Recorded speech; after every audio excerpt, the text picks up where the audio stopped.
if you want to do manual Retopo in Maya, let's say we have this, and this is our high poly. Let me just smooth it. So maybe it's something like this. And now I just create a plane and move it away.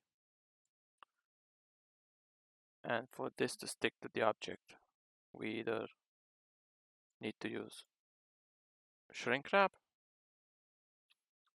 I'll just introduce shrink wrap just to know where it is in case you want to use it.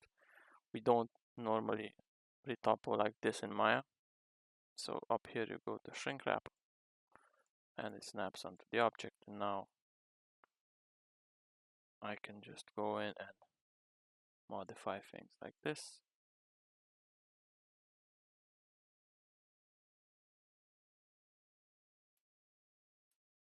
But I have to wrap it again to work if I do. So this is not the way you retopo.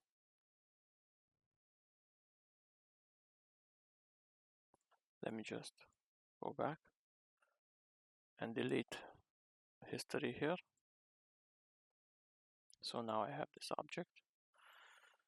So the way you retopo in Maya is that you select your high poly object, you make it live with this horseshoe icon or magnet icon.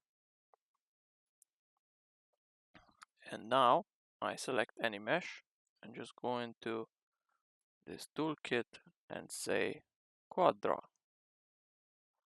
Now in quad draw I can just click and create verts, hold down shift, click and create a face, hold down tab.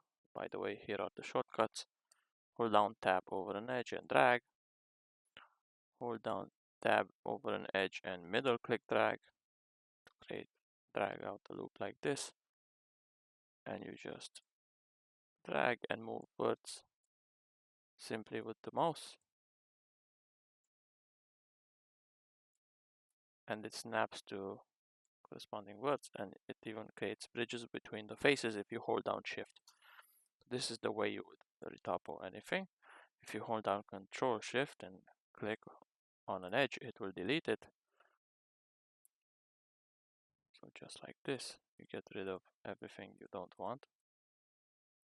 Or you just go into your sub-object mode, delete everything you don't like, go back to quad draw, and you can keep clicking to add or drag faces anywhere you like. That's about it for Retopo in Maya. When you're done, just go out, and this is still live. So that means anything that you create newly, it will always snap to it. So if I would go into sub-object mode and move this, it would slide on the closest face. So to turn this off, you just press the magnet again, and it's over. This is the way you retopo in Maya. So in Max, if you want to retopo, you have a few choices. First of all, an object needs to be an edit poly or an editable poly. So let me just collapse this for no reason. And now we have this high poly object, let's say, and my low poly retopo mesh. Now I go up here and say draw on surface and pick my surface, which is this one. Now I can draw on top of it. Whatever happens with these tools is connected to this. So the classic way would be step build, where you add vertices by clicking on your object, and then shift drag to add them with an amount of success decided on Max's mode as always. Now the other one is, of course, extend, where if you have quads or a vertice, it will take them into account whatever is adjacent to it, and if you're lucky enough for it to form a quad, it will. Then you have these other tools, which for some reason you can draw a lasso polygon over and it just creates vertices round and round. This is just an empty face. You also have splines.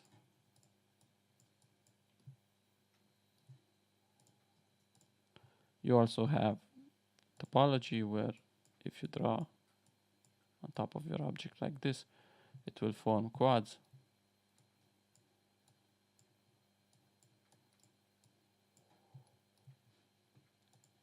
And you also have strips, which is kind of my favorite, where you can modify its size if you click this poly draw drop down and increase the minimum distance. The other ones are just weird. Explore them if you like. I won't show them now. Now in Max, there is no shrink wrap modifier. Only if you download a plugin. Wrap it 1.5. As you can see, it works like a shrink wrap modifier. But I didn't install it now. But it's self-explanatory anyway. But if you want to use a kind of shrink wrap in Max, it's done by default, it's kind of done manually. So maybe I have something like this, right? And now my surface is still chosen. And if I press conform here, I can do a kind of manual shrink wrap by projecting whatever I click on onto the face. If I hold down shift, it increases or decreases the strength by dragging the mouse. So let me just decrease this, and it just projects it slower. So now it's wrapping my low poly mesh onto my high one like this. So this is also a method, if you like, to use this tool. As you can see, it likes to collapse things on top of each other. It doesn't really care. The projection is straight on, and whatever is going on here, it's not gonna be mindful of it. So that's about it for retopoing in Max. Just a quick side note here. As you've seen, Max doesn't really like default retopo. Autodesk wants to encourage you to use automatic retopology. So there is a modifier called Retopology. And now, for example, if I put it on and say face count 5,000, let me see, this one has 24,000 polys, so that's kind of double in face count. And now if I modify this and say let's say 2,000, and I compute, it does automatic retopology. You can fiddle with these settings here, and usually if you want sharp corners and things like that, you just remove anisotropy and adaptivity, and then you compute again. But now I don't have any sharp corners to demonstrate this, but this is pretty good. But then again, this will never be used in a serious situation where you have to make an animatable mesh. To Retopo in Blender, you have a few options, but I'll just introduce the absolute classic one without any add-ons. It usually has a lot of add-ons for this, so I recommend checking them out. Otherwise, this is the classic approach. So let's say I created this plane, right? And now I want to retopo this random object here. And I add a shrink wrap modifier to this plane and say the target is this thing here. Now, let me just turn this off for a preview and extrude an edge from this plane and snap it on to this object. I'll turn off proportional editing, of course. And now I'll choose and say face project, line rotation to target.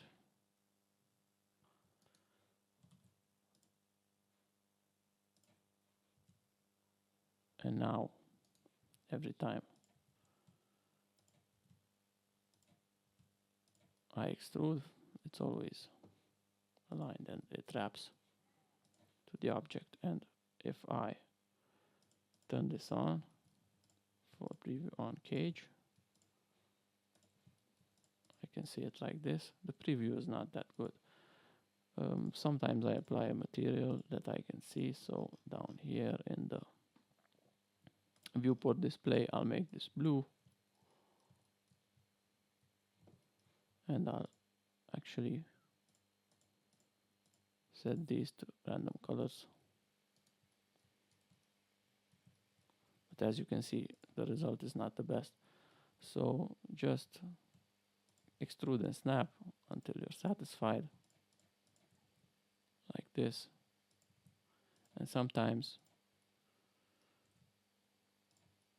you can also duplicate this modifier, go out into object mode, apply it, and now if I were to isolate this, you can see that even without the modifier on, it kept the last version of it because I duplicated it.